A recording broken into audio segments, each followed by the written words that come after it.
رب تكونوا بخير. النهارده هنعمل مع بعض البوري، هنعمله مع بعض بطريقه سهله، ونعمل مع بعض الرز الصياديه، بس عملته معاكم قبل كده كتير مرضتش اصوره. وعملت برضو البوري بس بطريقه غير ده، يعني الطريقه دي سهله. كنت بلف واحده واحده كده اهو بورق الفويل ده، حطيته كله في الصاج بطريقه سهله جدا. يلا مع بعض نشوف هنعمله ازاي. وهو جبت البوري وفتحته من ناحية بق السمكة. هبقى اعمل فيديو تاني هبقى اعمل لكم ازاي هنفتح البوري. ونضفته كويس زي ما انتي شايفة. طريقة سهلة خالص، انتي ممكن تنضفيه في البيت بكل سهولة. نحضر التتبيلة مع بعض.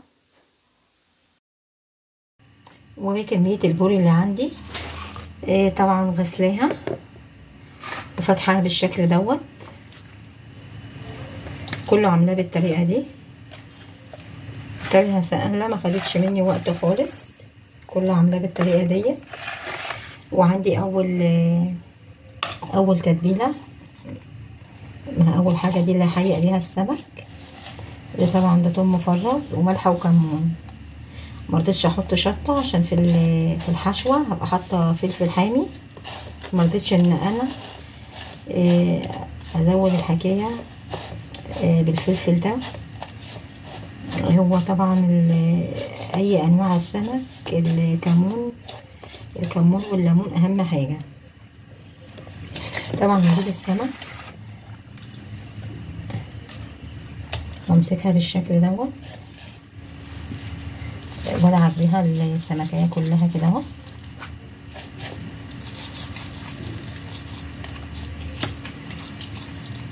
واحطها على جنب. والتانية نفس الحكايه، ادعك السمكه كلها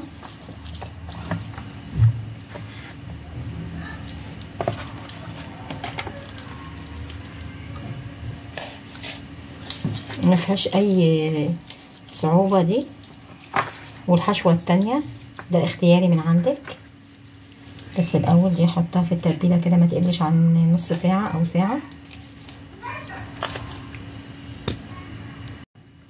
واكون محضره الصاج بتاعي وحاطه ورق فويل بالطريقه دي ورصه السمك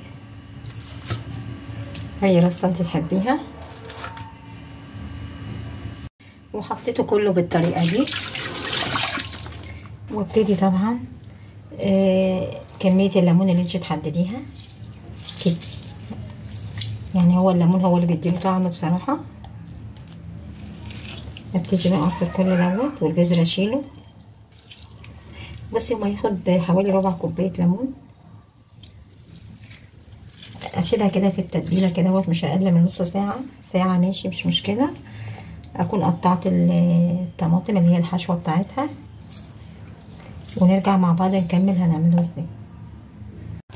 وهي الحشوه بتاعتي بصلايه متقطعه جوليان، فلفل طبعا بارد، بس ده انا حاطه فلفل حامي عشان ما حطيتش شطه في التتبيله.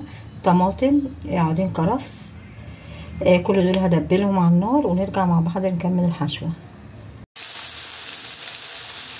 واهو زي ما انت شايفه حطيت معلقتين زيت وادبل البصل.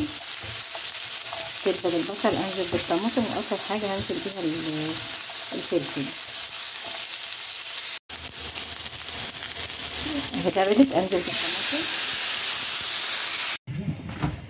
وهي بعد ما خلصت معايا بقت بالشكل ده دبلتها.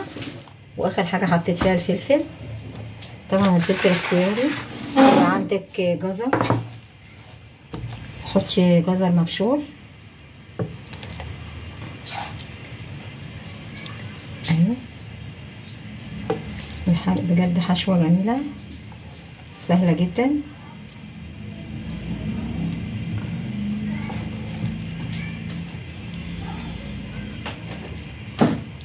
طبعا لازم تكوني مولعه الفرن على درجه حراره عاليه. السمك عشان ما يطراش منك ويستوى كويس، اهم حاجه الفرن تبقى على درجه حراره عاليه. يعني وانتي بتعملي الحشوة تكوني مولعة الفرن.